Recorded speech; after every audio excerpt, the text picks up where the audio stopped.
Hi, everybody. I'm Big Al with Country Music News International, and we're here at CRS, but we drove up into the hills of Tennessee, and we're at Dark Shadow Recording Studio. Dark Shadow Recording Studio. Sitting with me are the owners, Stephen and Jana Mougin, not only recording engineers and publicists and everything else. They are artists in their own right. So we're going to be talking about a lot of different things. It's great to have you on Country Music News International with me. Thank you so much for stopping by, for coming to visit us. And the hospitality, a great little meal there and everything. It was great. Jana's kind of known for that. There's no one goes hungry at this place. Well, you know how it is. It's Bluegrass, Sure, so we I know. are, and it's what we do. Well, let's talk about, listen, there's 4 or 5 different things I want to talk to you about. So let's begin at the beginning. Both of you musicians, both of you singers. How did you two get together as far, you got a son, married? Kind of give us a brief one on that, Stephen and Jana, at the same time, if you want. Yeah, we met in 2002, which was the year that I moved down. We met about a month after I moved to Nashville at a little bluegrass festival in Ottawa, Illinois, which only happened that one year. And we met that year and ended up playing a bunch of different festivals together and got to talk and so on and so forth. Started dating that fall at the IBMA convention, basically, when it was still in Louisville. Mm-hmm. And then the next year when we were actually dating, we didn't play any festivals together at all. Well, I have to say that I'm from Slovakia originally, and I used to play with the band Fragment from Czech and Slovak Republic. That's we used to come every year for the summer season to play festivals all over the United States. So that's what he was talking about. The first year we played many shows together, many festivals in different states, and the second year, nothing. You had to travel like 7 hours just to see me for one day, and then we moved on. You had to go back and tour. And wow. And we dated for 4 years, long distance, and then 2006 we got married, and then 2009 we had Sammy.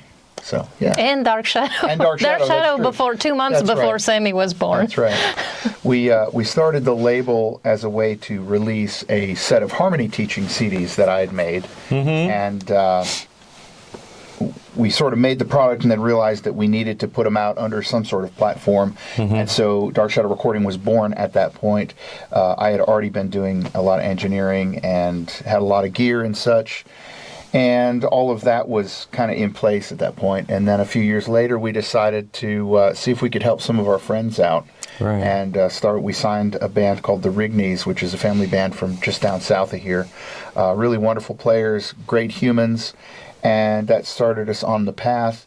In 2013, Becky Buller approached me to produce a record for her, and I had known her for a very long time. We met in '97, actually, of all things, and she helped me actually get my very first gig in Nashville. She approached me about producing a record for her, and we had already talked about wanting to expand into an actual record label, and I said, well, I'll do you one better. Why don't you put it out on our label and we'll figure all this out.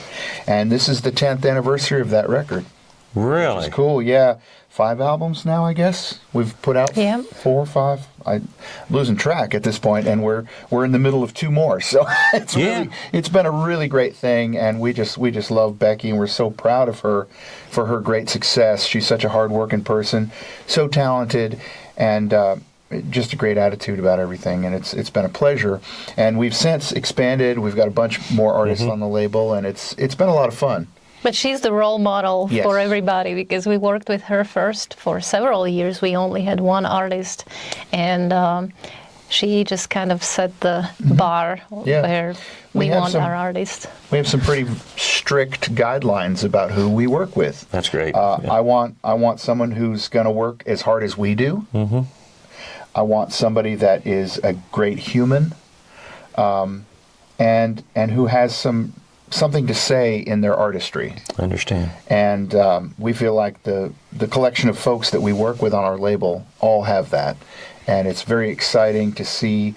And we feel like our whole label is a big family. We treat them like family. Sure. And they treat each other like family, which is cool. When they're out on the road, they're trying to help each other out on things. I know that there's some phone calls between them going, hey, we're playing here, what should we do for this place, and so on and so forth. And that's great to see, because we're all just trying to build a community together. Exactly. We're trying to support bluegrass. We're trying to put good music out into the world. Sure. And hopefully these folks can make a living. Yeah, exactly. You know? Yeah, exactly. Well, let me mention once again, we're talking with Stephen and Jana Mougin. I told you that they were artists in their own right. We're going to get into some of their music, but we're talking about Dark Shadow Recording.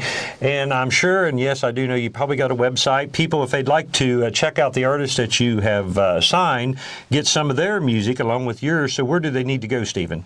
DarkShadowRecording.com. That's it. Yeah, DarkShadowRecording.com. Boy, that's easy. They're all there right on the front page. So everybody go to DarkShadowRecording.com and you'll be able to check out Stephen and Jana and all the artists. And believe me, if you haven't heard their music, please go do it, because it is fantastic. I play it on my radio show all the time, and we're going to get into Miss Jana's music here in just a minute with that one song that I really enjoy and a new video that you got out on it. But by the way, Stephen, you have a radio show yourself. I do, yeah. I got talked into it a couple of years ago now, and it's just a weekly, thing. It's been interesting for me. I've never been on that side of the radio program, and I do not consider myself a DJ, not at all. I put a show together, and I play some tunes that I like and that I want to share with folks, and it's been really fun for me to stay active in keeping up with what's happening in the bluegrass scene.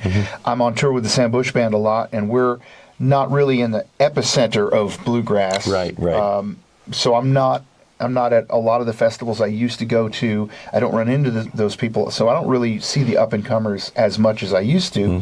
And this really lets me be a little bit more in touch with what's going on the scene right now, and who's moving and shaking. And there's some great music being put out right now, and it's very exciting.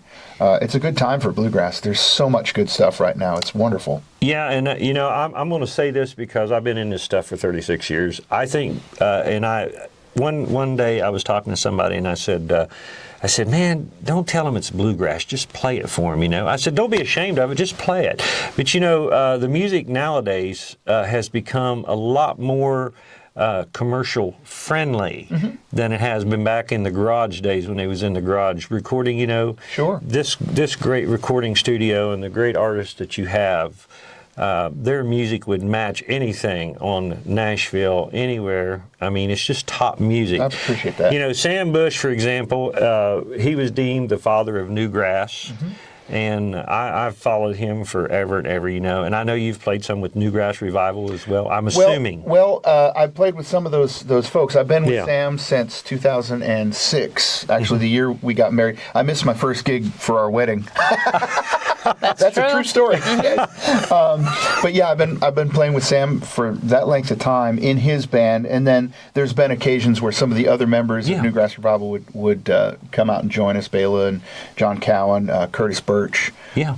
So yeah, that's been a treat. He's a wonderful person, wonderful boss, and the music has just been totally amazing. It's a big thrill.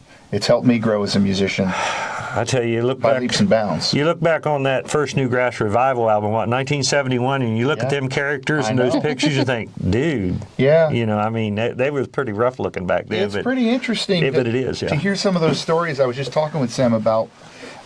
He found me one of those green albums on vinyl because I was missing it in my collection. Yeah. And he found one for me, and we were talking about that whole recording process, and that was recorded at the Stardate studio down here on Dickerson Pike. Yeah, Stardate Records. They just tore down about 6 months ago. Did they? I got pictures of that place before they tore it down, but anyway. So, yeah, that's kind of the scene we're looking at. All these classic places around us are disappearing, and that's one of the reasons that we wanted to have our own space that we could really, make history? Yeah, well, I don't know about make history, but facilitate good music. Well, you do that. That's all we're trying to do. You do that. Yeah. We're going to talk about y'all's music in a moment, but one thing I wanted to ask you, and I'm just curious because that's the way I am, but you've had, I'm sure Sam Bush has been here, right? Yeah. Name me some other artists that maybe people would know that watch this, some of the famous artists that have come in here and cut music or just come in to play a little bit. Dan Tominski? Yes. Okay. Sierra Hull, Ron Block, Barry Bales. Cream of the crop. Molly Tuttle. Oh, Molly, she's been in Allison here. Brown, All the ladies of first Missy ladies of Raines. Bluegrass were here. Wow. Tim O'Brien, Yeah. Jerry Douglas. Mm-hmm. I'm actually having to think about all the Yeah. different. No, that's project okay. and Kind of who's- not prepared. Yeah. No, I know. That's okay. Yeah, and it's a thrill to get to work with folks like that. It's one thing to get to pick with them out on the road, and that's awesome. Yeah. It's cool to be sitting behind the console and listen to them work out their part in a song. It's a whole different thing. And, you know, to watch Jerry Douglas weave things in and around other voices as he's playing, coming up with his own licks, but also not stepping on anybody. And he's a master. Stuart Duncan is another one, the same thing. Watching him come in and overdub on something that wasn't supposed to have a fiddle to begin with, like no one left room for it, and all of a sudden you listen to the finished product and it sounds like it was there all along. And these guys are wizards at what they do. And it's cool. It's really fun to get to learn from them. And it's nice to hear them mess up every once in a while. It gives you a little bit of hope that maybe someday I could get there. I'll tell you why I asked that question, because I had talked to Jana a few months ago, and I'll just be honest, she sounded like a 16-year-old girl. She said, "You would not believe